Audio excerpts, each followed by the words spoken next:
Siang. Oke, baik. Hari ini siapa yang presentasi kelompok berapa? Silakan untuk on cam ya rekan-rekan yang sudah hadir ya.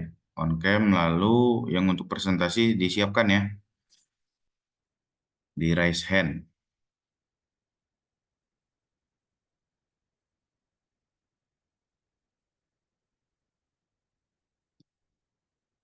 Kabarin ya kalau udah siap ya kelompok berapa hari ini yang maju? Kelompok 5 ya? Kelompok 4 dulu, Pak. Oh, oke, kelompok 4. Silakan kelompok 4 dipersiapkan ya.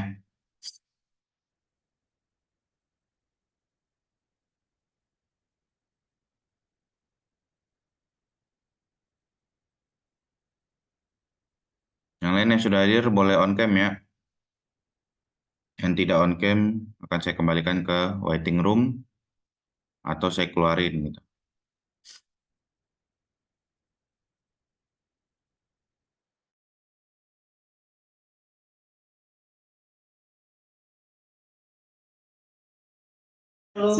Sampai lagi acara.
Alfian, ada acara Alfian Pak. Bagi-bagi makanannya dong. Makan. Nyumbang nih, OTW nyumbang.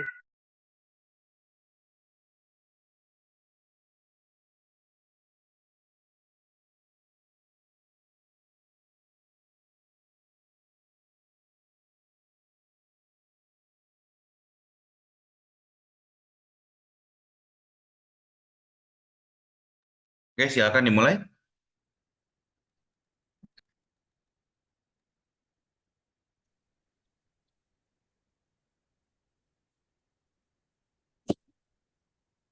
Kelompok 4, apa sudah siap?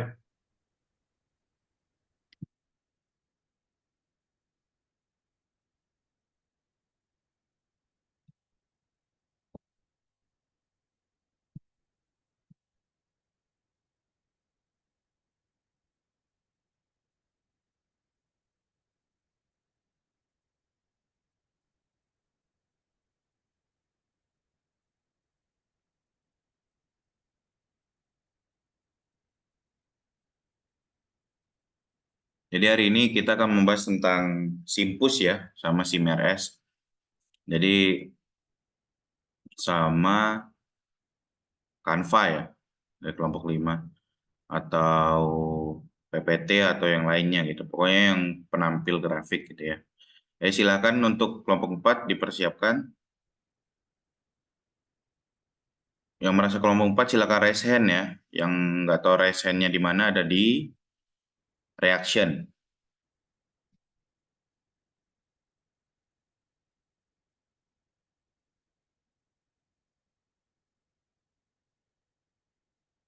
Mulai ya, Pak.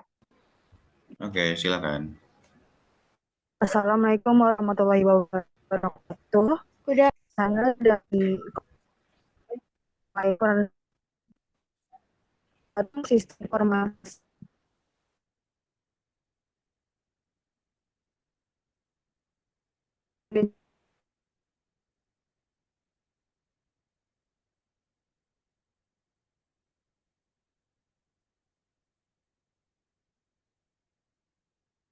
Next, Ian, Nadifani, Raisa Naswa, Tiananta, Tiara Putri Hadianti. Selanjutnya, Sistem Informasi Manajemen Rumah Sakit. Sistem Informasi Manajemen Rumah Sakit ini atau SIM-RS adalah sebuah sistem informasi yang terintegrasi yang disiapkan untuk menangani keseluruhan proses manajemen rumah sakit, mulai dari pelayanan yang digunakan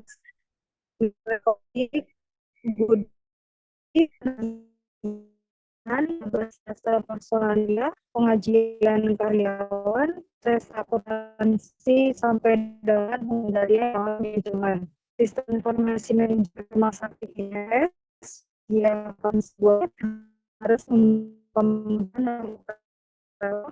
harus mengatasi kendala pasien yang ada di rumah sakit tersebut.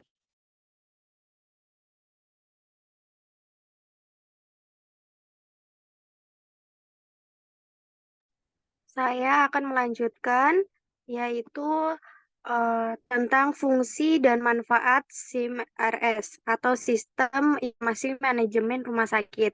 Sistem SIM-RS saat ini berfungsi sebagai sarana penunjang operasional layanan medis yang terdiri dari instalasi-instalasi sebagai front office yang langsung melayani para pasien rumah sakit, baik administrasi, catatan medik, dan farmasi. Selain itu, SIM-RS digunakan pada back office sebagai sarana penunjang kegiatan administrasi secara struktural rumah sakit.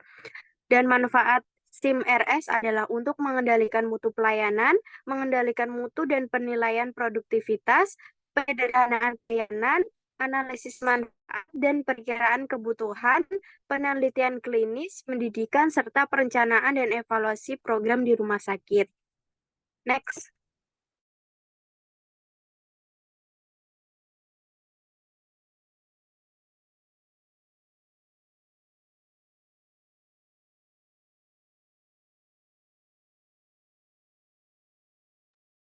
Fitur utama SIM-RS yang pertama manajemen pasien.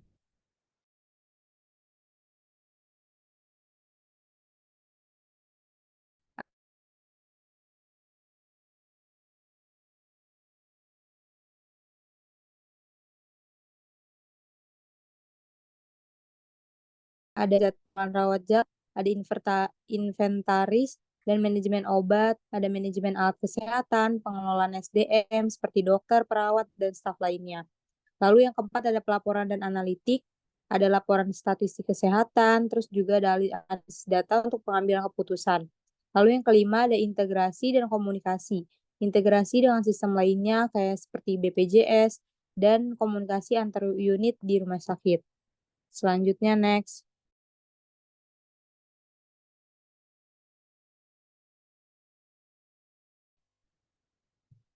Di sini sistem informasi manajemen puskesmas. Yang pertama itu sistem informasi manajemen puskesmas atau yang sering disebut dengan SIMPUS adalah suatu aplikasi manajemen puskesmas yang dimana fungsi utamanya adalah memanage semua data pasien mulai dari pendaftaran, registrasi, pemeriksaan atau diagnosis, serta pengobatan pasien tersebut. Kemudian data yang sudah diinputkan ditampung ke dalam sebuah database yang nantinya akan dikategorikan sesuai dengan parameter untuk kebutuhan laporan seperti laporan kunjungan harian, cara pembayaran, jenis penyakit, serta laporan lainnya yang sebagaimana dibutuhkan dalam manajemen puskesmas. Nah, di sini ada kedua, menurut Kemenkes nomor 128 atau Menkes SK 2014 mengenai kebijakan dasar pusat kesehatan masyarakat, sistem informasi manajemen puskesmas adalah tatanan manusia atau peralatan yang menyediakan informasi untuk membantu proses manajemen puskesmas dalam mencapai sasaran kegiatan atau SIMPUS. Adalah program sistem informasi kesehatan daerah yang memberikan informasi tentang segala keadaan kesehatan masyarakat di tingkat puskesmas, mulai dari data diri orang sakit, ketersediaan obat, sampai data penyuluhan kesehatan masyarakat. Next.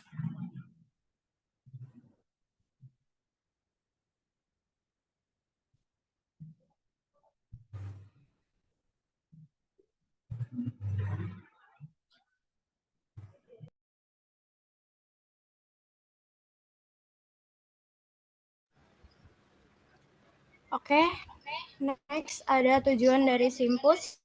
Yang pertama itu adalah memudahkan pengoperasian suatu perangkat lunak pada kegiatan manajemen puskesmas dengan permasyarakatan seminimal mungkin dari segi perangkat keras atau hardware maupun dari segi sumber daya manusia yang akan menggunakan perangkat lunak atau software tersebut.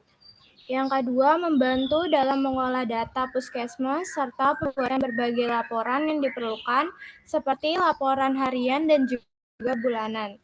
Terus yang ketiga, ada terciptanya suatu sistem database untuk tingkat kabupaten atau kota dengan memanfaatkan data-data kiriman dari puskesmas.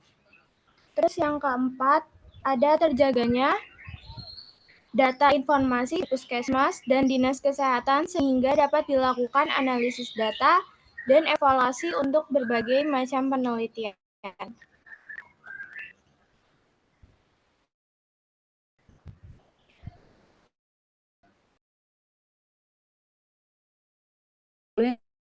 Selanjutnya, fitur utama Simpus.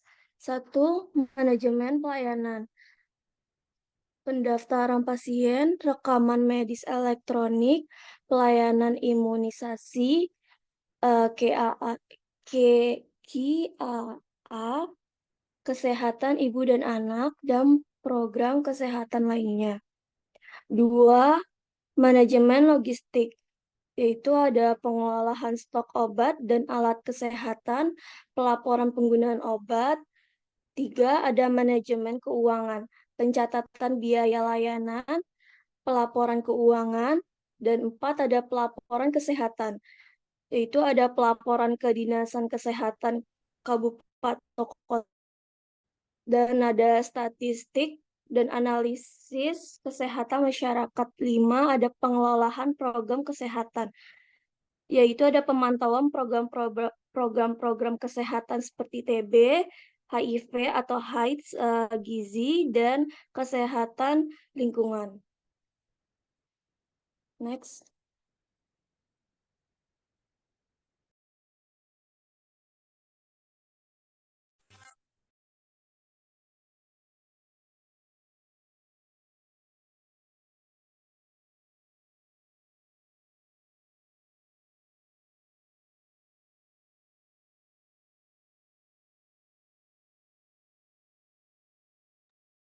Kelebihan SIMS dan SIMPUS dalam manajemen informasi. Yang pertama, efisiensi administrasi.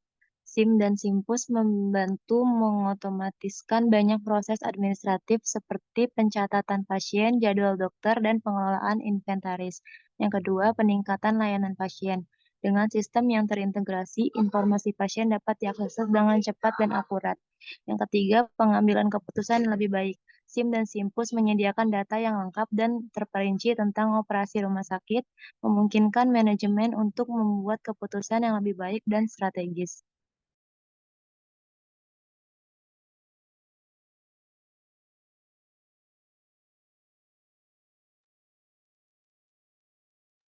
Kekurangan SIMS dan SIMPUS dalam manajemen informasi. Yang pertama, biaya implementasi yang tinggi. Pengembangan implementasi dan pemeliharaan SIM dan SIMPUS bisa sangat mahal. Kedua, keterbatasan integrasi. Kadang-kadang SIM dan SIMPUS mungkin tidak sepenuhnya terintegrasi dengan sistem lain di rumah sakit atau dengan sistem yang digunakan oleh entitas kesehatan lainnya. Yang ketiga, ketergantungan pada teknologi. Kesalahan sistem, gangguan jaringan, atau kegagalan perangkat keras dapat mengganggu operasi rumah sakit dan menghambat akses terhadap data kesehatan penting.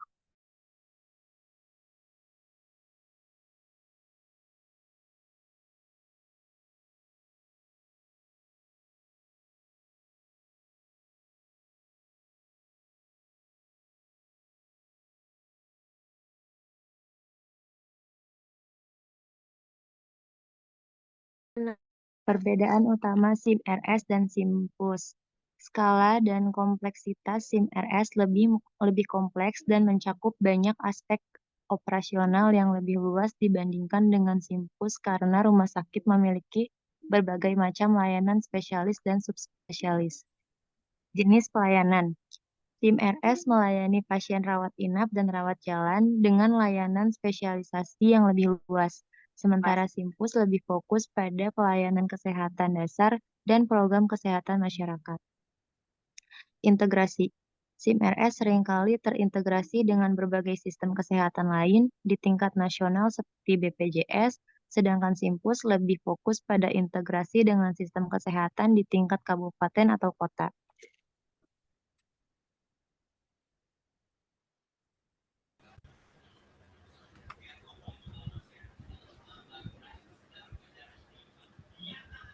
Lalu ada peran SIMS dan dalam mendukung peningkatan kualitas layanan kesehatan. SIM memungkinkan rumah sakit untuk mengelola informasi pasien secara lebih terorganisir dan terintegrasi, sehingga mempermudah dokter dan perawat dalam memberikan perawatan yang tepat dan efektif. SIM terintegrasi juga dapat membantu meningkatkan kinerja rumah sakit secara keseluruhan. Integrasi data memungkinkan manajemen untuk melacak dan memantau kinerja departemen dan staf, sehingga dapat melakukan analisa masalah pada layanan serta membuat kebijakan yang tepat untuk meningkatkan efisiensi dan efektivitas. Lanjut.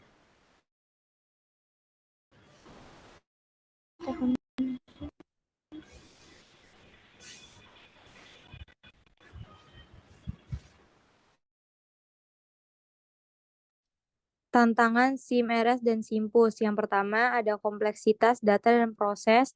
Lalu yang kedua ada keamanan dan privasi data seperti data pasien yang sangat sensitif dan harus dilindungi dengan ketat. Lalu yang ketiga interoperabilitas sistem. Rumah sakit sering menggunakan berbagai perangkat dari sistem dari vendor yang berbeda, memastikan semua sistem dapat berkomunikasi dan bekerjasama secara efektif.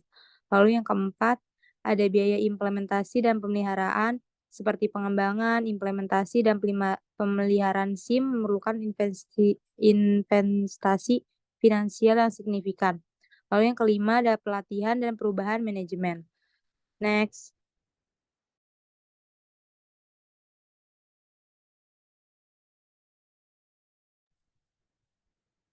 Lalu terdapat tantangan SIM di puskesmas atau SIMPUS. Yang pertama itu ada sumber daya terbatas. Puskesmas sering beroperasi dengan anggaran yang lebih kecil dibandingkan rumah sakit besar. Hal ini membatasi kemampuan mereka untuk mengimplementasikan dan memelihara sistem informasi yang canggih. Yang kedua ada infrastruktur teknologi yang kurang memadai. Banyak puskesmas terutama di daerah terpencil yang belum memiliki infrastruktur teknologi yang memadai, internet yang stabil dan perangkat keras yang memadai. Yang ketiga ada pelatihan dan kapasitas SDM, yaitu staf di puskesmas mungkin kurang memiliki pelatihan dan pengetahuan teknis yang cukup untuk mengoperasikan dan memelihara sistem informasi yang kompleks. Investasi dalam pelatihan dan pengembangan kapasitas adalah tantangan yang signifikan. Yang keempat ada dukungan teknis, yaitu puskesmas mungkin kesulitan mendapatkan dukungan teknis yang memadai untuk menyelesaikan masalah terkait sistem informasi. Keterbatasan akses ke layanan dukungan teknis yang cepat dan handal bisa menghambat operasional SIM atau sistem informasi manajemen. Yang kelima ada standarisasi data, yaitu menyelaraskan dan standarisasi data dari berbagai puskesmas agar dapat digunakan pada tingkat kabupaten, provinsi, atau nasional merupakan tantangan besar. Ini memerlukan sistem yang dapat mengintegrasikan dan menyinkronkan data dari berbagai sumber. Next.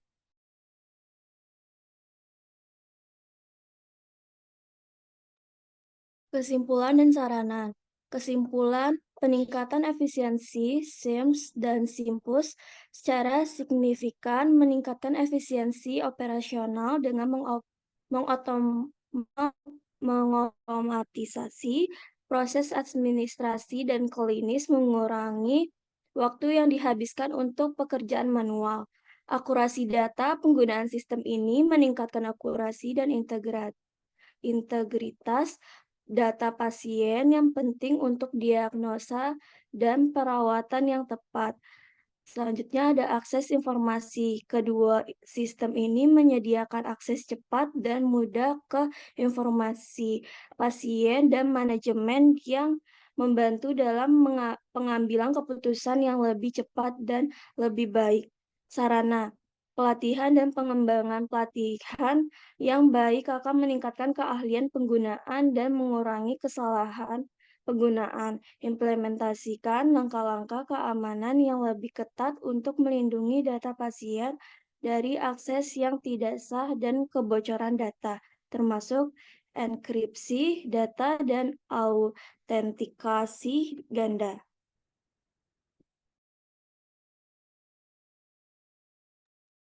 Apakah ada yang mau bertanya?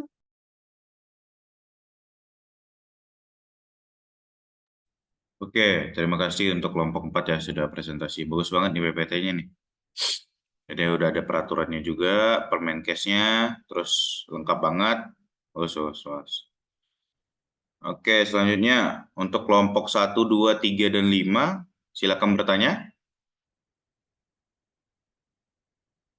Silakan, Raisya itu udah siap tuh untuk menjawab tuh.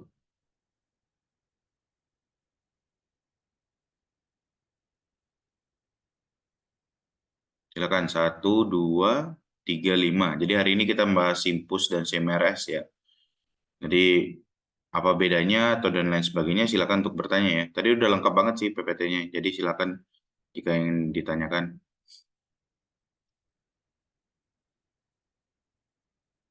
Tapi saran jangan banyak teks ya kalau di PPT ya. Jadi kayak kita baca teksnya aja gitu ya. Jadi silakan untuk dipersingkat gitu kalau bikin PPT. Ini silakan untuk kelompok 1, 2, 3, dan 5.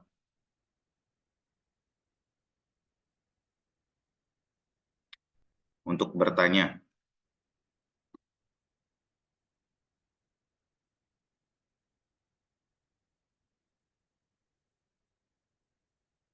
Milda mau nanya, Bapak, Milda.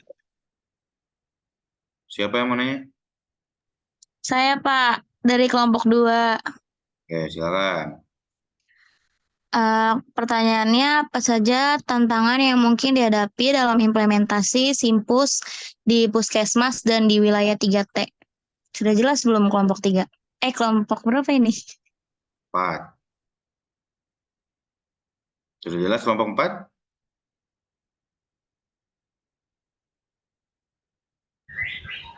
Boleh diulang nggak, April? Baik. Pertanyaannya, apa saja tantangan yang mungkin dihadapi dalam implementasi Simpus di Puskesmas dan di wilayah 3T?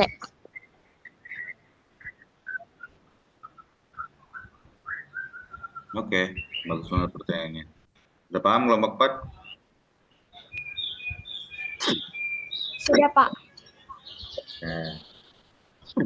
Oke, kelompok 2 sudah bertanya ya. 1, 3, 5 silakan.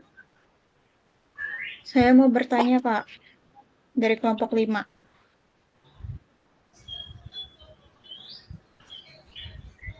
Siapa? Apa peran pemerintah dalam mendukung implementasi SIMRS dan Simpus? Siapa itu? Ribi ya? Iya, Pak. Udah paham belum kelompok 4? Peran pemerintah ya, Ribi? Iya, peran pemerintah. Mantap Ribi. Hanya peran. Oke, silakan. Tadi dari kelompok berapa Ribi? Dari kelompok 5, Pak. 5, 2 dan 5 sudah. Sekarang 1 dan 3 silakan.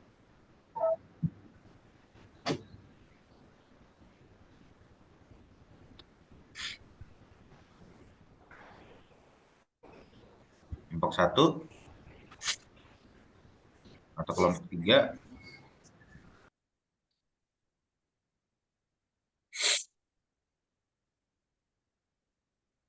Pak, saya mau nanya. Dari kelompok berapa? Saya kelompok 1, Pak.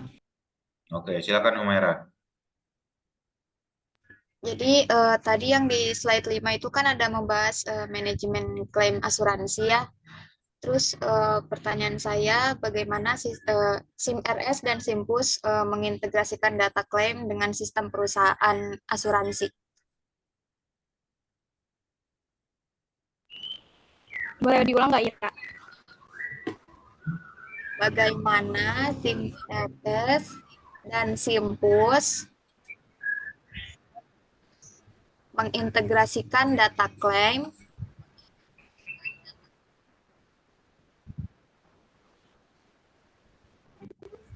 dengan sistem perusahaan asuransi?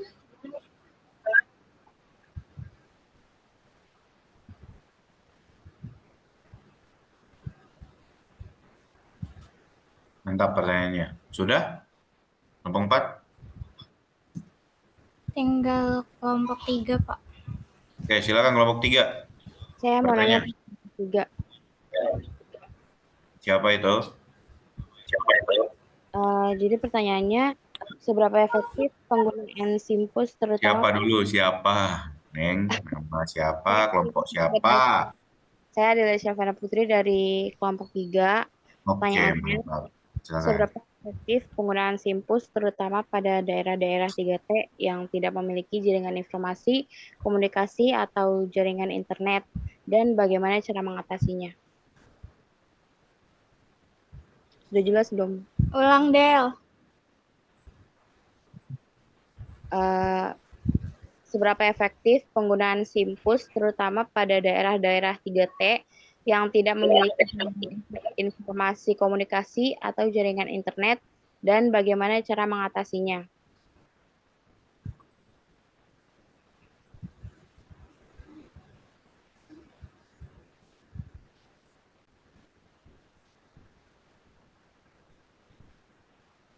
Oke, sudah paham? Kelompok 4? Sudah ya? Kelompok 4 ya? Iya, Pak. Oke. Jadi silakan dicari ya kelompok 4 ya terkait dengan jawabannya. Jadi hari ini kita membahas terkait dengan SIM-RS dan SIMPUS gitu ya. Jadi intinya adalah sistem informasi manajemen rumah sakit sama puskesmas gitu ya. Jadi SIM-RS dan SIMPUS. Nah, bedanya cuman dari kompleksitas aja gitu ya. Jadi kompleksitas kalau dari si SIMPUS ini lebih sedikit daripada SIM-RS karena kan pelayanannya lebih sedikit dan lain sebagainya gitu ya. Nah, kalau SIMPUS lebih terfokusnya adalah mungkin dari registrasi pasien dan lain sebagainya gitu ya kalau dari SIMPUS. Kalau SIM-RS itu gede banget tuh, dari ada keuangannya, ada manajemen layanan juga gitu ya dan lain sebagainya. Nah, jadi SIM atau Sistem Informasi Manajemen adalah kerangka kerja yang membantu organisasi dalam mengelola dan mengintegrasikan berbagai informasi untuk mendukung operasi sehari-hari dan pengambilan keputusan strategis gitu ya. Jadi dia menghimpun data supaya mendukung operasi sehari-hari lalu ngambil keputusan strategis. Jadi SIM-RS itu adalah sistem informasi terintegrasi yang dirancang untuk mengelola seluruh aspek operasional dan administratif rumah sakit. Tujuannya tidak lain dan tidak bukan, yaitu untuk meningkatkan efisiensi atau kecepatan gitu ya, lalu akurasi, ketepatan, dan kualitas pelayanan kesehatan gitu ya. Dengan adanya SIM-RS, harapannya bisa meningkatkan kecepatan, kualitas, sama akurasi dari pelayanan kesehatan gitu. Komponen utamanya banyak tadi sudah disampaikan oleh kelompok 4 gitu ya, komponen-komponen utamanya itu udah lengkap banget. Jadi intinya adalah adanya RME gitu ya, rekam medis elektronik, terus adanya sistem keuangan, terus adanya sistem informasi laboratorium dan radiologi, terus ada sistem manajemen obat dan SDM gitu ya. Jadi kalau misalnya keuangan yang mengelola billing, klaim asuransi, lalu laporan keuangan lainnya gitu ya. Laboratorium dan radiologi ya hasil radiologi dan laboratorium ya. Data integrasi dengan rekam medis pasien dari rekam medis elektronik yang tadi tuh, rekam medis elektronik yang di awal. Lalu untuk manajemen obat, pengelolaan persediaan, distribusi dan penggunaan obat-obatan. Jadi eh, ini hal simpel gitu ya, tapi harus ada manajemen obat gitu ya. Karena tiba-tiba nanti kalau tidak termanajemen gitu ya, si rumah sakitnya beli mulu nih paracetamol gitu ya, tapi rupanya hilang aja gitu ya, nggak ke pasien gitu, tapi diambil lah sama perawatnya setiap hari satu batang aja, satu bar gitu ya, setiap hari satu bar, satu bar, satu bar gitu ya. Tahun depan bikin apotik dia gitu ya, bikin apotik, jadilah gitu ya, jadi obat-obatan kita berkurang sedikit-sedikit gitu ya, kalau tidak ada manajemen obat yang baik. Karena kan hal simple gitu ya, paracetamol mau main ambil-ambil aja tuh, main ambil-ambil gitu. Jadi kalau tidak ada manajemen obatnya, maka akan gelabakan gitu ya. Si keuangan kita juga tuh berdampak dengan keuangan gitu. Lalu adanya manajemen sumber daya manusia gitu ya, mengelola data, jadwal kerja, dan evaluasi kinerja.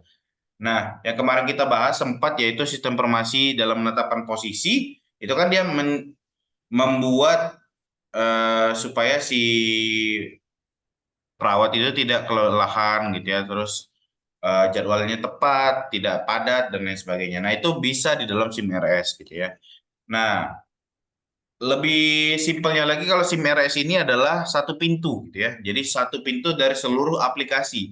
Jadi bisa dibilang ini super apps-nya lah, super apps dari rumah sakit supaya rekan-rekan itu semuanya ke situ aja gitu ya, dari rekam medis rumah sakit, pendaftaran pasien, terus kalian juga ada datanya di situ, data SDM, keuangan, manajemen obat dan lain sebagainya. Nah, itu satu pintu. Jadi seluruh aplikasi yang terintegrasi, lalu semuanya satu pintu diaksesnya gitu ya. Jadi harus bisa terintegrasi. Makanya tadi ada ngomongnya interoperabilitas gitu ya, interoperabilitas. Jadi mana itu membahas tentang integrasi dari aplikasi tersebut. Nah, selanjutnya manfaatnya tadi udah saya bilangin, yaitu efisiensi, akurasi, lalu kemudian akses juga ya. Jadi karena ini dulunya SIM RS itu bentuknya lokal gitu ya, jadi hanya bisa diakses oleh komputer yang ada di RS gitu ya. Nah, sekarang asiknya karena kita internetnya juga sudah mumpuni dan lain sebagainya, itu bisa diakses di luar gitu ya. Tapi tentu saja ada kelebihan dan kekurangan gitu ya terkait dengan pengaksesan ini. Jadi kalau misalnya di luar juga, jadi harusnya itu keamanan harus lebih terjaga dan lain sebagainya gitu ya. Kalau misalnya di dalam aja, keamanan lebih maksimal dan lain sebagainya lah. Jadi harus ada plus minusnya yang harus dipertimbangkan gitu. Tapi tentu saja kemudian akses informasi jadi lebih cepat dan akurat. Jadi di mana yang awalnya kita nyari berangkas gitu ya terkait dengan nama kita, rekam medis manual gitu ya. Nah, sekarang kalau misalnya pakai SIM RS, jadi tinggal nyari nama aja gitu ya. Jadi semuanya keluar karena dia terintegrasi. Jadi rekam medisnya keluar, hasil lab keluar gitu ya. Terus hasil radiologi keluar kalau ada, terus pernah mengonsumsi obat apa aja gitu ya, semuanya keluar nih kalau semuanya terintegrasi. Itu kan enak banget ya, jadi kita menghimpun datanya tuh jelas gitu, jadi nggak perlu lari ke ruangan ini, lari ke ruangan ini, nyari info, ngehubungin itu nggak perlu lagi karena semuanya sudah terintegrasi. Nah, tantangannya kalau SIM RS pasti biayanya lebih gede gitu ya. Jadi tadi ada beberapa tantangan yang sudah disampaikan, biayanya, terus interoperabilitas tadi yang saya bilang, tantangan dalam integrasi. Jadi awalnya rumah sakit itu nggak bisa tiba-tiba buat SIM RS gitu ya, karena butuh biaya gede. Nah, untuk bisa membuat SIM RS biasanya step by step. Jadi aplikasi satu dulu gitu ya, pendaftaran dulu. Tahun depan nanti aplikasi soal SDM, tahun depan nanti fitur ini. Nah, nanti seluruhnya dikumpulin jadi SIM RS gitu ya jika sudah terintegrasi seperti itu. Makanya butuh biaya yang gede gitu ya. Terus untuk SIMPUS sama aja gitu ya dengan SIM RS, tapi ya tadi saya bilang lebih kompleks di SIM RS gitu ya. Karena SIMPUS ya hanya untuk puskesmas gitu ya, fasilitas kesehatan tingkat pertama di Indonesia. Jadi kalaupun layanannya banyak ya SIMPUSnya juga banyak gitu ya. Tapi biasanya ya nggak melebihi dari SIM RS gitu. Nah, yang paling difokusin adalah registrasi pasien, RME, terus pelaporan kesehatan gitu ya. Jadi sama manajemen obat sama sistem keuangan. Udah, Simpus tuh itu komponen utamanya. Manfaatnya tentu saja efisiensi gitu ya, pelaporan yang lebih baik sama pengelolaan sumber daya. Tantangannya karena si puskesmas ini biasanya berada di daerah-daerah yang tertinggal gitu ya, atau yang belum maju, yang paling dekat kan ke masyarakat gitu ya. Jadi biasanya tantangannya tentu infrastruktur. Tadi udah beberapa pertanyaan yang bagus tuh, ada ngomong pertanyaan tentang 3T gitu ya. Jadi ya itu tantangan terbesarnya, yaitu keterbatasan infrastruktur. Lalu sudah gitu ya, jadi implementasi SIM-RS dan SIMPUS ya paling penting karena untuk meningkatkan pelayanan kualitas di kesehatan gitu ya. Meskipun terdapat tantangan, manfaat yang diperolehnya jauh lebih besar, terutama hal efisiensi, akurasi, dan kualitas. Jadi silakan untuk teman-teman di concern atau diperhatikan dari hal ini gitu ya. Jadi misalnya nanti rekan-rekan diterima di RS, silakan langsung ditanya SIM RS-nya. Jika diterima di puskesmas, silakan ditanya simpusnya gitu ya, karena semuanya terintegrasi atau satu pintu gitu ya, semuanya dikomplekskan di dalam satu aplikasi. Oke, kelompok 4, apakah sudah siap? Nah, Pak, Oke, silakan untuk menjawab ya. yang akan menjawab pertanyaan dari Ribi kelompok 5. Tadi pertanyaannya itu tentang apa sih peran pemerintah dalam mendukung implementasi SIM-RS dan SIMPUS. Jawabannya, peran pemerintah dalam mendukung implementasi itu ada yang pertama, regulasi dan kebijakan, yaitu pembuatan standar. Pemerintah menetapkan standar dan regulasi untuk pengembangan dan implementasi SIM-RS dan SIMPUS, memastikan bahwa semua sistem yang digunakan memenuhi persyaratan kualitas dan keamanan. Yang kedua, kebijakan wajib. Pemerintah membuat kebijakan yang mewajibkan penggunaan SIM-RS dan SIMPUS di semua fasilitas kesehatan untuk meningkatkan kualitas layanan dan efisiensi. Yang kedua ada pendanaan, yaitu yang pertama ada bantuan keuangan. Pemerintah dapat memberikan dukungan finansial baik melalui anggaran negara maupun program bantuan untuk mendukung pengadaan, pengembangan, dan pemeliharaan sistem informasi. Yang kedua ada subsidi, yaitu memberikan subsidi kepada fasilitas kesehatan yang membutuhkan bantuan untuk mengimplementasikan teknologi tersebut. Yang ketiga ada pelatihan dan pengembangan kapasitas. Yang pertama ada pelatihan SDM. Pemerintah dapat menyelenggarakan program pelatihan untuk tenaga kesehatan dan staf administrasi di rumah sakit dan puskesmas agar mereka mampu menggunakan SIM-RS dan SIMPUS secara efektif. Yang kedua ada peningkatan kapasitas, menyediakan program pengembangan kapasitas untuk memastikan bahwa staf medis dan administrasi memiliki keterampilan yang diperlukan untuk mengoperasikan dan mengelola sistem ini. Yang kelima adalah infrastruktur teknologi, yaitu penyediaan infrastruktur. Pemerintah dapat membantu dalam pembangunan infrastruktur teknologi yang diperlukan seperti jaringan internet, server, dan perangkat keras seperti lainnya. Yang kedua ada pengembangan sistem, yaitu mendukung pengembangan dan integrasi sistem yang dapat diakses secara nasional untuk meningkatkan interoperabilitas dan aliran data antara berbagai fasilitas kesehatan. Yang kelima ada monitoring dan evaluasi, yaitu pengawasan implementasi. Pemerintah melakukan monitoring dan evaluasi terhadap implementasi SIM-RS dan SIMPUS untuk memastikan bahwa sistem ini berfungsi untuk baik dengan manfaat yang diharapkan. Yang keenam ada dukungan teknis, yaitu bantuan teknis menyediakan dukungan teknis dan solusi troubleshooting untuk fasilitas kesehatan yang menghadapi kendala teknis dalam implementasi dan penggunaan SIM-RS dan SIMPUS. Yang kedua ada pusat bantuan, yaitu membentuk pusat bantuan atau call center yang dapat diakses oleh pengguna sistem untuk mendapatkan bantuan dan informasi. Apakah ada pertanyaan lain? Sudah jelas, Milda. Makasih. Apa yang jelas Sama. Ribi? Silakan disampaikan. Sesuai pemahaman Ribi aja ya. Itu banyak Ya. banget tadi 6, jadi silakan.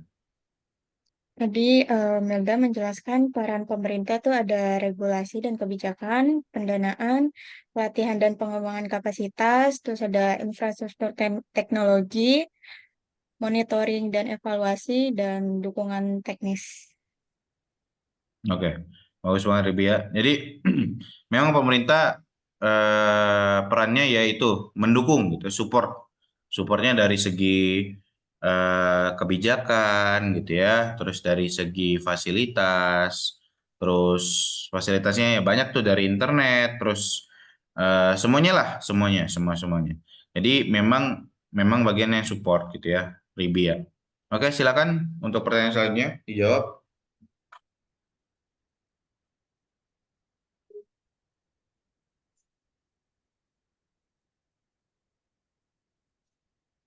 Silakan pertanyaan selanjutnya dijawab.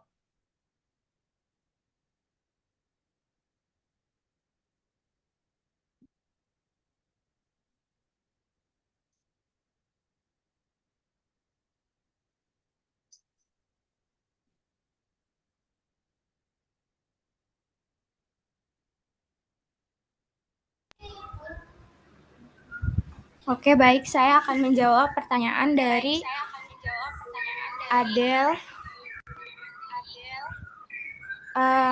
Pertanyaannya itu, seberapa efektif penggunaan SIMPUS pada daerah 3T yang tidak memiliki akses internet, dan bagaimana cara mengatasinya? Sebenarnya SIMPUS itu, tanpa akses internet itu, penggunaan SIMPUS di daerah 3T itu tidak akan efektif dan akan menjadi terbatas seperti itu. Namun, masih ada beberapa cara untuk meningkatkan efektivitasnya, yaitu seperti yang pertama, dapat mengembangkan versi SIMPUS ini yang dapat dioperasikan secara offline. Jadi data ini disimpan secara lokal dan disimpan di masing-masing puskesmas. Contohnya kayak masih adanya nomor rekam medis yang tersedia secara buku gitu. Jadi disimpan di puskesmasnya masing-masing. Terus yang kedua itu memperkuat infrastruktur komunikasi di daerah tersebut. Seperti kayak membangun akses jaringan seluler atau menyediakan akses internet pada daerah 3T tersebut. Terus yang ketiga itu adalah melakukan pelatihan dan juga pendidikan pada tenaga kesehatan yang bertugas di sana untuk mengoptimalkan penggunaan SIMPUS ini dalam kondisi offline. Termasuk kayak cara mensinkronisasi datanya seperti apa, terus pada saat koneksi internet di daerah tersebut itu tersedia. Terus yang keempat itu adalah pemanfaatan teknologi alternatif, seperti kayak kita masih menggunakan penggunaan SMS atau jaringan nirkabel untuk kayak mentransfer data antara puskesmas dan juga instansi kesehatan yang lainnya. Terus ada membangun kerjasama dengan pihak-pihak eksternal seperti organisasi luar ataupun organisasi non-pemerintah atau perusahaan teknologi dan jaringan untuk menyediakan solusi teknologi yang luas pada daerah tersebut. Terus dalam menggabungkan beberapa strategi ini, maka penggunaan SIMPUS di daerah 3T tersebut akan tetap efektif tanpa adanya akses internet di daerah 3T tersebut. Apakah sudah jelas, Adel? Jelas, Rai. Terima kasih. Silakan dijabarin Adel. Apa yang jelas Adel? Sesuai pemahaman Adel aja.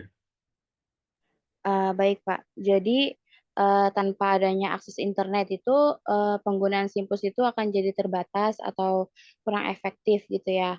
Jadi ada beberapa cara untuk meningkatkan efektivitasnya. Jadi yang pertama itu ada sistem offline, yaitu kayak contohnya kayak rekam medis buku di setiap puskesmas gitu. Terus yang kedua ada peningkatan infrastruktur. Yang ketiga ada mengadakan pelatihan dan pendidikan untuk pengoptimalan penggunaan SIMPUS. Terus yang keempat itu ada pemanfaatan teknologi alternatif. Dan yang kelima itu ada kolaborasi dengan pihak eksternal. Itu, Pak. Oke, bagus banget. Jadi begitu ya rekan-rekan. Jadi walaupun ya memang mengurangi kemampuan si Simpus gitu ya, tapi tidak sepenuhnya sebenarnya. Jadi sekarang itu aplikasi juga bisa di bagian offline gitu ya. Tapi ya memang hanya bisa digunakan di sekitar puskesmas gitu ya. Jadi nggak bisa di mana-mana gitu. Jadi si peserta juga atau pasien juga tidak bisa ngambil antrian online gitu ya. Terus tidak bisa mengakses informasi dan lain sebagainya. Tapi ya di sekitar rumah sakit atau puskesmasnya di sekitarnya ya bisa gitu ya. Jadi tinggal datang ke puskesmasnya. Biasanya itu kalau antrian-antrian gitu di offline kan ya biasanya. Jadi tidak butuh jaringan internet gitu ya. Nah, jadi lebih maksimal gitu kalau misalnya aplikasinya jadi offline gitu. Ya harusnya sih tetap ada internet ya supaya bisa mempermudah atau mengefisiensikan tadi waktunya. Jadi tidak ada pasien yang menumpuk gitu ya di antrian di offline gitu. Oke, silakan menjawab pertanyaan selanjutnya.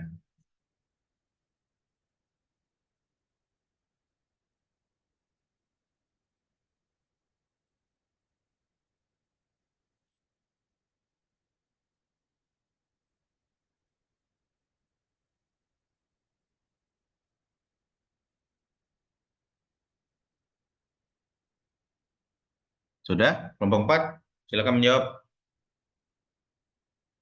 Dua lagi ya.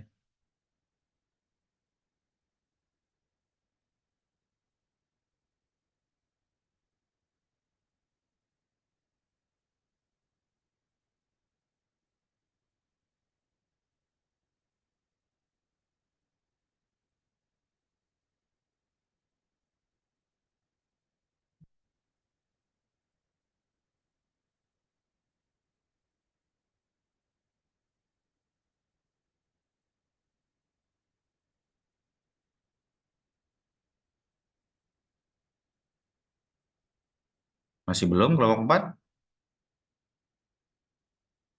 Saya Pak mau jawab. Oke, silakan. Saya mau jawab pertanyaan dari April. Pertanyaannya,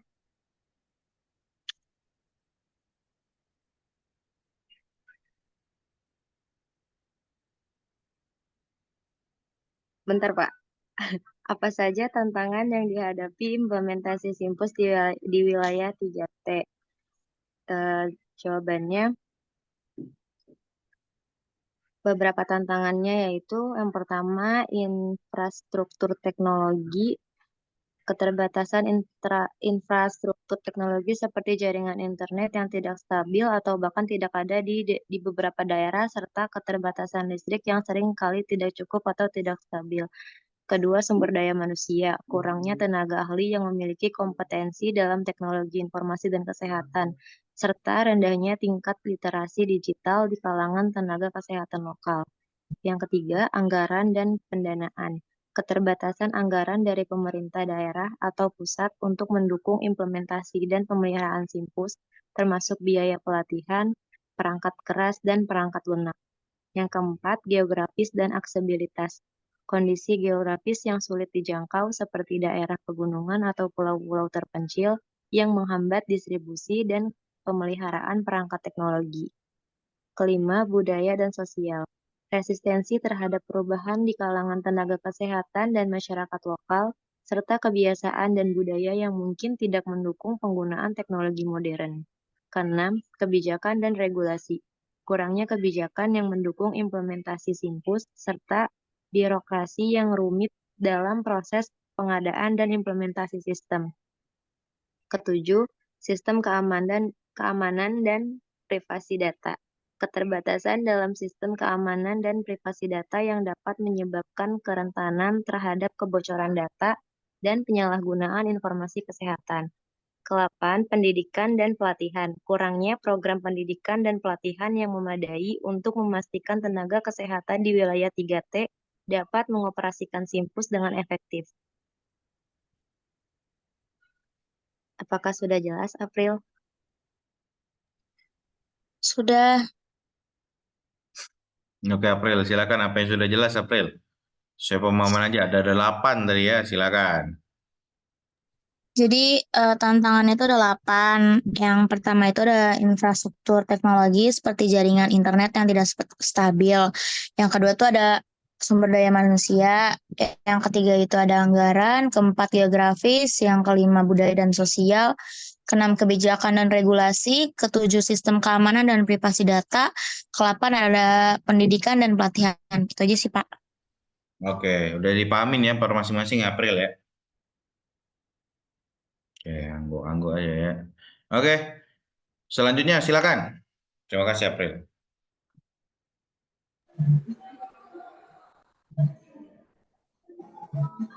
Saya Pak mau menjawab pertanyaannya Ira yang terkait membahas klien asuransi bagaimana SIMS dan SIMPUS mengintegrasikan data klien dengan sistem perusahaan asuransi. Di sini saya mengambil yang SIMS aja ya. Itu ada dia integrasi asuransi BPJS dalam SIMS. Itu memiliki 4. Yang pertama itu kerjasama dengan BPJS Kesehatan. Rumah sakit itu perlu menjalin kerjasama dengan BPJS Kesehatan untuk mendapatkan akses ke API. API itu atau Application Programming Interface yang diperlukan untuk integrasi dengan SIMS. Yang kedua itu mengembangkan sistem integrasi rumah sakit perlu mengembangkan atau memperbarui sistem informasi mereka agar dapat terintegrasi dengan sistem BPJS Kesehatan. Hal ini melibatkan pengembangan API dan pengaturan integrasi data. Dan yang ketiga itu pelatihan dan penyesuaiannya. Setelah integrasi dilakukan, tenaga medis dan administratif perlu diberikan pelatihan tentang cara menggunakan sistem yang telah terintegrasi. Selain itu, perlu dilakukan penyesuaian terhadap proses kerja yang ada sesuai dengan fitur-fitur baru yang tersedia. Dan yang keempat itu ada uji coba dan evaluasinya. Dan sebelum implementasi secara menyeluruh, perlu dilakukan uji coba untuk memastikan bahwa integrasi berjalan dengan lancar dan sesuai dengan harapan. Selain itu, evaluasi juga perlu dilakukan secara berkala untuk memastikan efektivitas sistem. Jadi integrasi antara SIMS dengan BPJS Kesehatan membawa manfaat yang besar bagi semua pihak yang terlibat dalam pelayanan kesehatan. Dengan memanfaatkan teknologi informasi secara optimal, rumah sakit dapat meningkatkan efisiensi operasional, meningkatkan kualitas pelayanan, dan memastikan bahwa setiap pasien mendapatkan perlindungan kesehatan yang layak sesuai dengan program asuransi kesehatan nasional. Mungkin itu aja. Udah cukup jelas, Ira? Alfian, terima kasih. Oke, silakan dijabarin Ira terkait dengan secara klaim tadi ya. Jadi yang saya tangkap itu yang pertama kerjasama dengan BPJS Kesehatan, terus yang kedua itu mengembangkan sistem integrasi rumah sakit, yang ketiga itu pelatihan dan penyesuaian, terus yang keempat ada uji coba dan evaluasi. Itu aja Pak. Oke, bagus banget. Jadi tadi bukan API ya, API ya. Kalau API beda ya, nanti kebakar kalian ya. API namanya. Jadi kalau misalnya nyari nanti keadaannya integrasi, jadi antara aplikasi satu sama aplikasi lain itu harusnya punya API. Nah, API ini dua-duanya disambungkan, penghubung gitu ya. Nah, itulah cara mengintegrasikannya. Jadi API dari BPJS, terus Jiwasraya dan lain-lain lah. Pokoknya asuransi yang lain-lain harusnya aplikasinya punya API. Kalau programmingnya tahu, dia biasanya ngebuat API supaya bisa menghubungkan aplikasi satu dengan aplikasi yang lain. Seperti itu ya, kan ya cara menghubungkannya. Jadi kalau misalnya ada ngomong-ngomong soal integrasi nanti di masa kerja kalian, jadi silakan ditanya API-nya. Jangan API ya, malu nanti saya ya. Jadi API gitu ya. Jadi karena itu bahasa Inggris ya. Jadi singkatannya bahasa Inggris. Nah, jadi begitu ya rekan-rekan ya. Ada lagi pertanyaan? Sudah tidak ada? Sudah semua ya terjawab ya? Ayo nanya lagi tuh, si Raisa kurang katanya. Enggak, Pak. Udah Oh enggak? cukup. Oh udah cukup. Kirain kurang tadi ya. Oke, jika tidak ada pertanyaan, silakan untuk dipersiapkan kelompok selanjutnya. Terima kasih ya kelompok 4 ya. Silakan untuk kelompok 5 dipersiapkan ya, raise hand. Yang kelompok 4 silakan untuk turunin lower hand dulu ya. Oke, silakan untuk kelompok 5 dipersiapkan ya.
Oke, silakan. Jika ingin dimulai.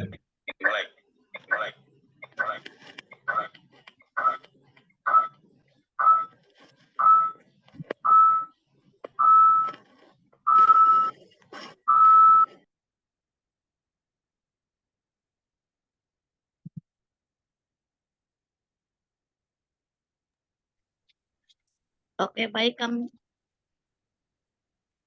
kami dari kelompok 5.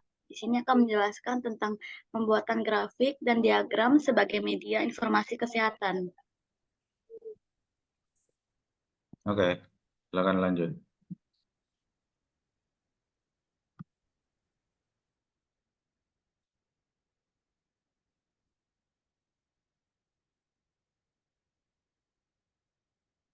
Di sini ada Francisca Gina, ada Kezia Esther, ada Nazwa Nusifa, saya sendiri Lutfi Amalia, Ridi Pranita, Paradeka, Niswaristi, dan Anissa Nabila.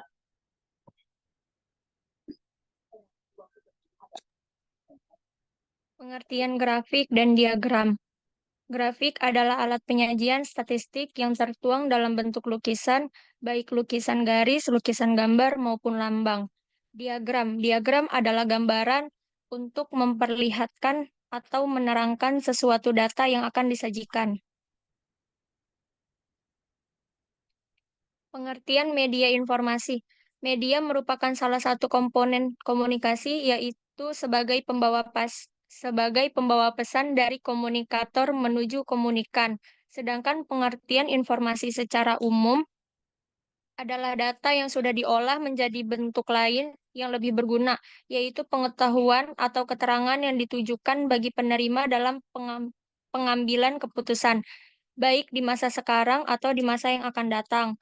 Maka pengertian media informasi dapat disimpulkan sebagai alat untuk mengumpulkan dan menyusun kembali sebuah informasi sehingga menjadi bahan yang bermanfaat bagi penerima informasi. Selanjutnya, manfaat grafik dan diagram sebagai media informasi. A. Memonitor perkembangan pencapaian target efisiensi menggunakan tempat tidur tersedia yang telah ditentukan dalam suatu periode tertentu. B. Membandingkan tingkat efisiensi penggunaan tempat tidur tersedia antar unit, misalnya antar bansal ke suatu rumah sakit. Dalam periode tertentu, memantau dampak dari suatu penerapan kebijakan terhadap efisiensi penggunaan tempat tidur tersedia. C. Mengecek kebenaran laporan hasil perhitungan 4 parameter efisiensi menggunakan tempat tidur tersedia BOR, ALOS, TOI, dan BTO. Selanjutnya, tujuan grafik. Tujuan grafik dalam berbagai konteks umumnya adalah untuk menyajikan informasi secara visual agar lebih mudah dipahami, dianalisis, dan diinterpretasikan. Berikut adalah beberapa tujuan utama penggunaan grafik. 1. Memvisualisasikan data. Grafik membantu dalam menyajikan data yang kompleks atau besar dalam bentuk visual yang lebih sederhana dan lebih mudah dipahami. 2. Mengidentifikasikan pola dan tren. Dengan grafik, pola dan tren dalam data dapat terlihat dengan lebih jelas, memungkinkan analisis yang lebih mendalam. 3. Membandingkan data. Grafik memudahkan perbandingan antara berbagai set data atau kategori. 4. Deretan angka atau teks panjang. Yang kelima, ada meningkatkan daya tarik presentasi.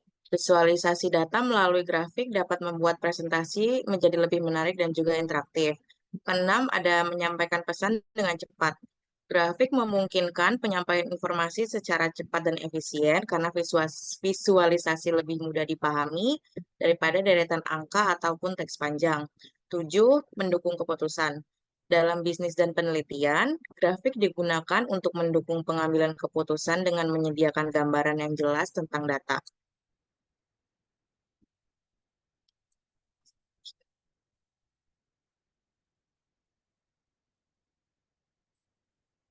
Tujuan diagram. Diagram digunakan untuk menggambarkan informasi atau data secara visual dengan tujuan mempermudah pemahaman dan komunikasi. Beberapa tujuan utama dari diagram adalah: 1. Ada menyederhanakan informasi yang kompleks.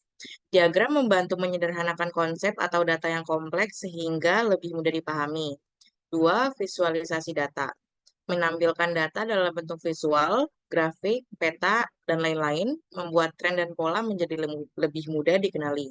3. Ada mendukung komunikasi. Diagram dapat memfasilitasi komunikasi ide dan informasi antara individu atau tim, terutama dalam presentasi atau diskusi.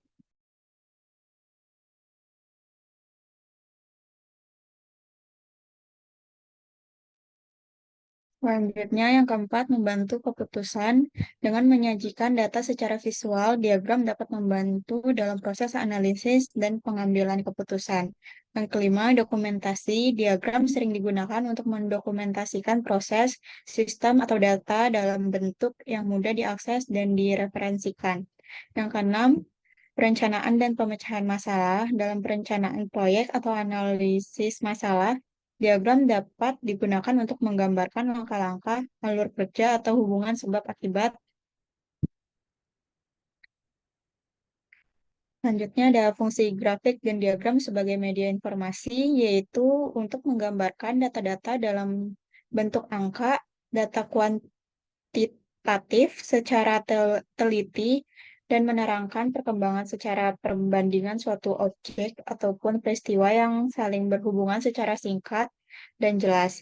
Jadi, dapat disimpulkan fungsi. Para belum selesai.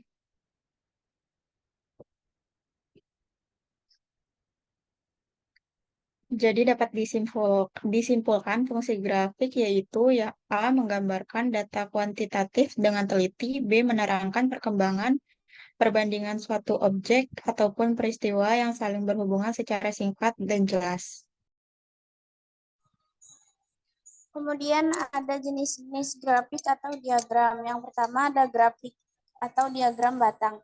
Grafik batang atau yang dikenal juga dengan sebutan histogram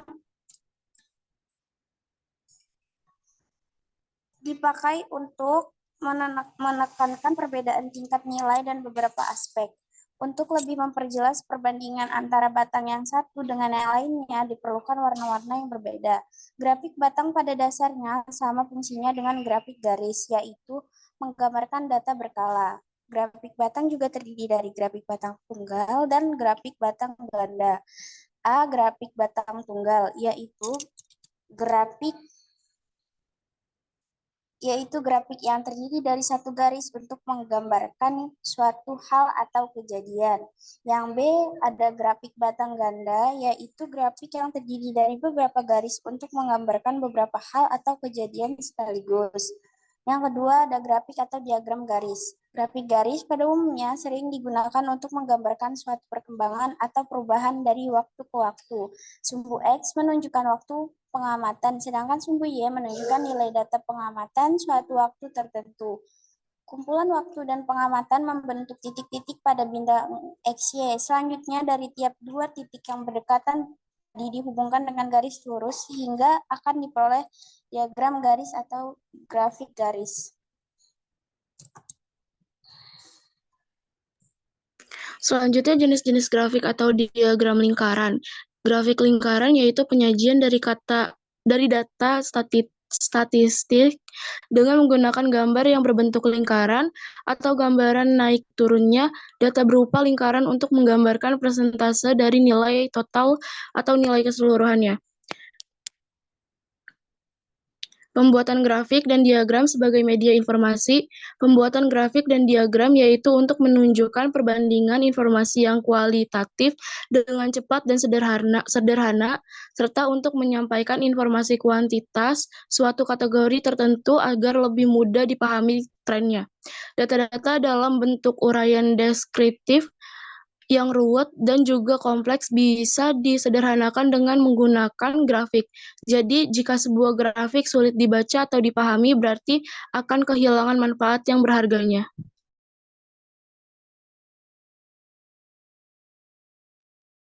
Selanjutnya, kesimpulan grafik atau diagram adalah gambar-gambar yang menunjukkan data secara visual, didasarkan atas nilai-nilai pengamatan atau dari tabel-tabel yang telah dibuat sebelumnya.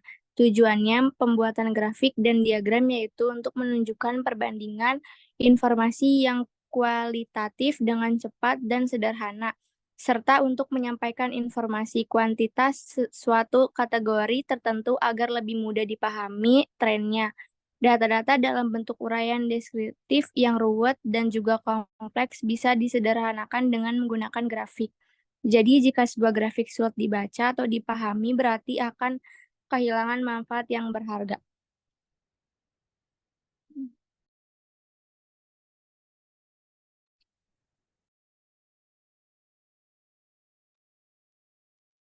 Oke, sudah selesai dari kelompok 5. Apakah ada yang ingin bertanya? Sebentar dulu, ini mau ngasih tahu gimana sih cara bikin grafik lingkaran kalau medianya pakai Canva. Jadi caranya itu pertama kalian bisa ke elemen ini, terus bisa cari chart. Kalau mau bikin grafik lingkaran itu pakainya yang pie chart ini. Nah, ini kan bisa kalian custom sendiri nih. Ini untuk persenannya dan ini untuk nama itemnya. Nah, kalau misalnya itu datanya yang manual, kalau udah ada data yang udah ada di Excel gitu, bisa langsung diupload aja. Ini ada contoh datanya. Ini itu pelayanan kesehatan yang ada yang melayani diabetes mellitus di Kabupaten Sintang tahun 2022. Ini bisa langsung dimasukin aja tuh. Jadi udah langsung ada dari Canva-nya kalau kalian masukin datanya. Ini diagram lingkaran.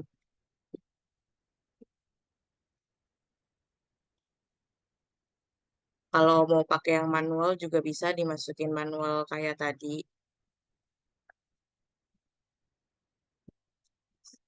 Apakah ada yang ingin ditanyakan?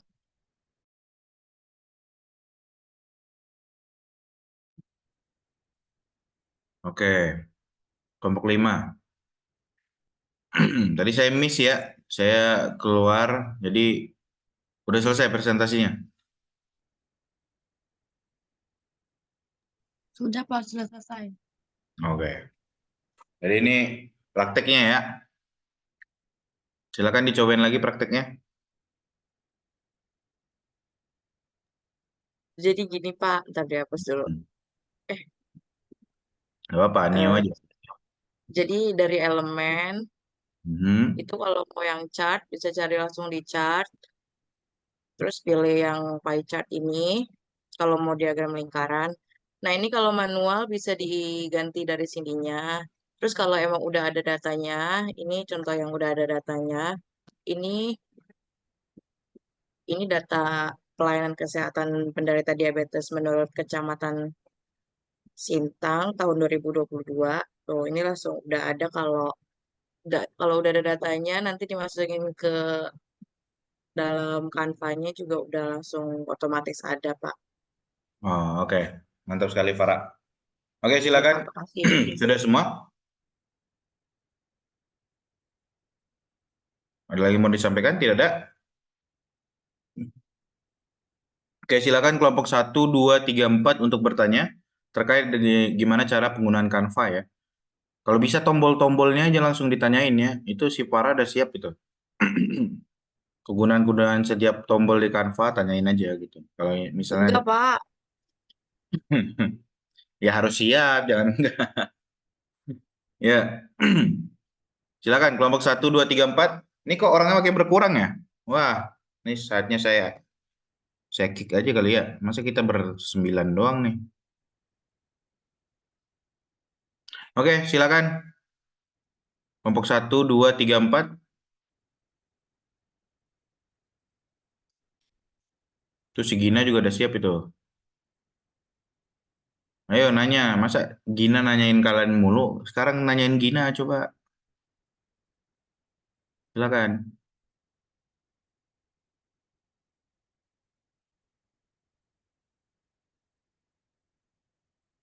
Gina mau nanya Gina?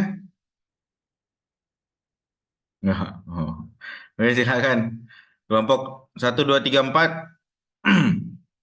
Raisya, ada pertanyaan nggak Raisya? Balas Raisya. Tadi dia nanya Raisya. Iya, sebentar Pak, mau nanya Farah nih. No, mantap. Silakan.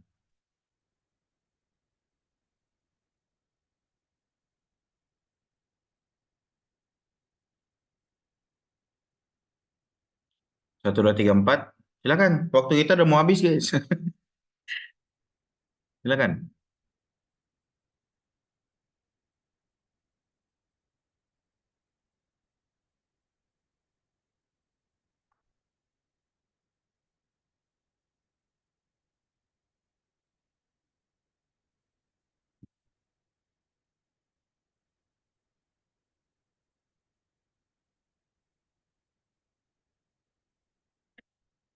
Nggak ada yang mau nanya nih? Kelompok 1, 2, 3, 4. Silakan. Itu nanti si Ribi keenakan guys, nggak ada yang nanya.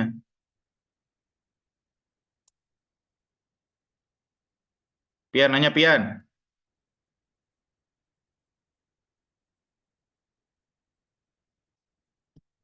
Silakan bertanya rekan-rekan.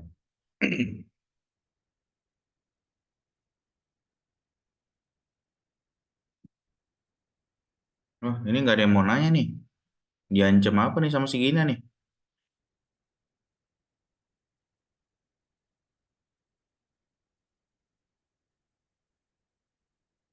Oke, karena tidak ada yang mau nanya, jadi mungkin saya nanya ya. Jadi silahkan buka Canva-nya. Terus gimana cara coba tambah satu data aja? Silakan di share screen terkait dengan Canva-nya. Coba tambah satu datanya, silakan.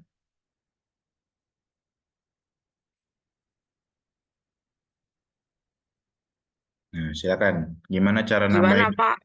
Maksudnya gimana?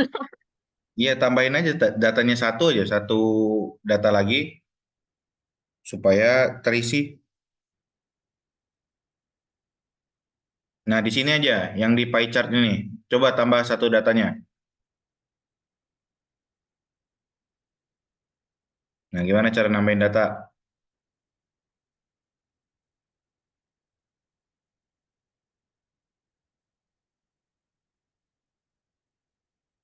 Itu ada tombol add data tuh yang di sudut kiri. Add data. Nah, tambahin datanya.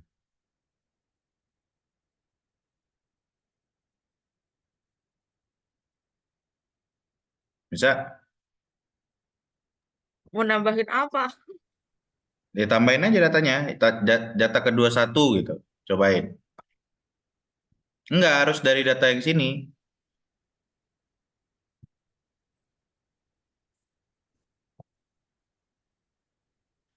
Itu di expand data table dulu, di expand. Nah, ke bawah. Ini 21. Hmm.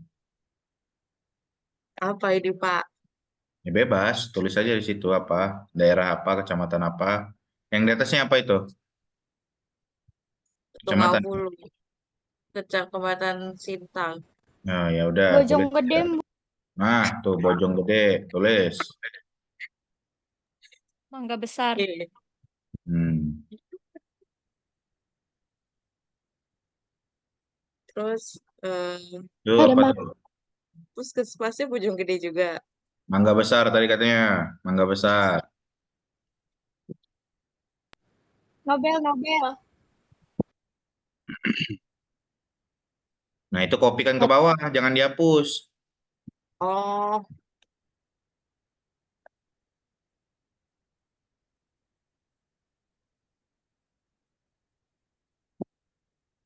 terus Itu dikopikan ke bawah. Ke bawahnya di jumlah. Yang tadi ke bawahnya. apa tadi 516 apa? Nah, bawahnya 516. Nah, si Mangga Besar jangan 500 dong. Entah 50.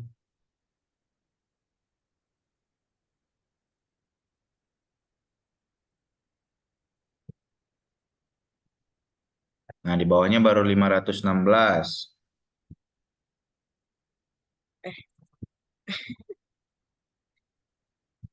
Terus sampingnya 500. Itu apa tuh? Tabel di atasnya apa? Nama atributnya. Jumlah penderitanya. Oh, ya udah. Berapa? Jangan 500 lah, 40 aja. Oke, sok. Nah, muncul nggak dia? Nah, muncul, Pak. Muncul. Ya, Oke, kayak gitu ya cara nambahin data ya. Coba ganti jadi line chart.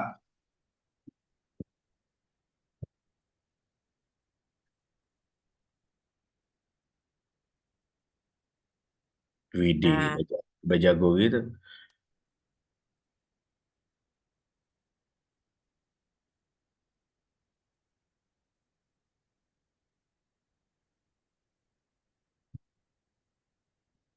Oke, sudah? Pak.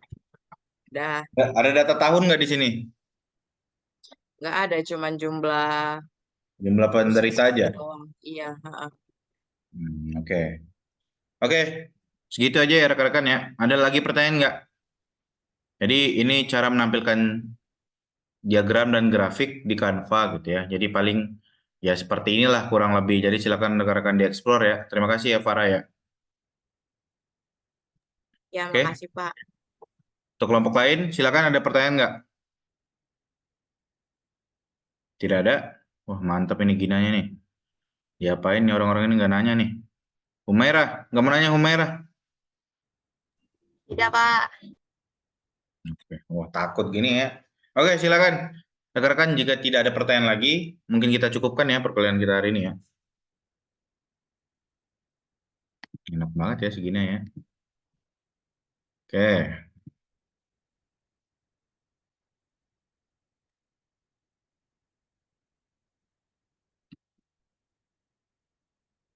Raisya tadi jadi nanya nggak? Enggak, Pak. Nah, nggak jadi. Nanya lah. Itu burungnya aja udah bersiul-siul, silakan nanya lah. Enggak, Pak. Oh enggak, ya udah. Jadi sudah hatam semua ya terkait dengan Canva ya. Ya silakan rekan-rekan bisa dipakai itu Canva. Jadi Canva tuh kalau bisa mah yang premium ya, yang premium mah banyak di Shopee. Jadi silakan rekan-rekan kalau misalnya untuk menyampaikan informasi lebih baiknya pakai grafik dan diagram. Tadi udah disampaikan sama kelompok 5 karena lebih berwarna, lebih enak dan lain sebagainya gitu ya. Silakan dipakai Canva. Jadi sekarang mah yang kayaknya yang lebih enak gitu ya dipakai itu Canva gitu ya. Jadi lebih nyaman gitu fiturnya dibanding dengan ada Photoshop dan lain sebagainya. Mungkin yang awam-awam agak susah kalau Adobe Photoshop dan lain sebagainya. Nah kalau Canva mah gampang tinggal tempel lagi kayak tadi ya. Cari elemen, tempel. Terus datanya tinggal dimasukin gitu. Jadi tinggal di-add gitu ya. Add datanya nanti barulah dijumlahin. Seperti itu. Oke? Untuk kelompok 5, silakan untuk mengisi presensi ya rekan-rekan ya. Jadi setelah Zoom ini saya tutup, maka tidak ada yang ngisi presensi lagi. Silakan diisi.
Oke, sudah semua?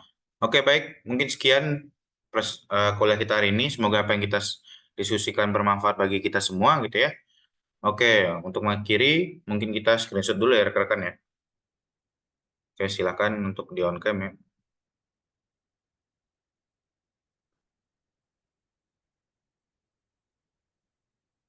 Oke, saya mulai ya. 1, 2, masih ada Almadea. 1, 2, 3.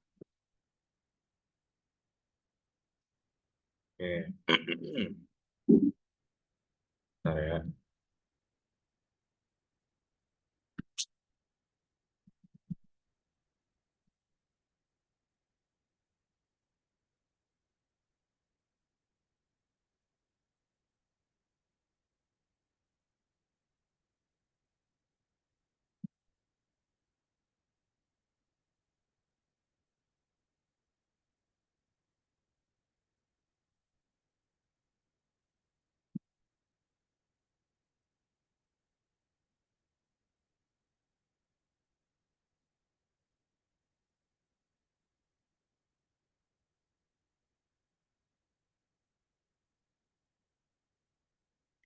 Oke, sekali lagi. 1, 2, 3. Oke. Oke, saya cukupkan pertemuan hari ini. Terima kasih untuk rekan-rekan yang sudah hadir dan selalu bersedia on cam ya. Oke, untuk teman-teman, semoga selalu sehat dan selalu bahagia. Bye-bye. Assalamualaikum warahmatullahi wabarakatuh. Makasih, Pak. Terima kasih, Pak. Warahmatullahi wabarakatuh. Makasih, Pak. Oke, Ini keluar gimana? tinggal end tuh di end, exit ya. Nggak tahu keluar ya.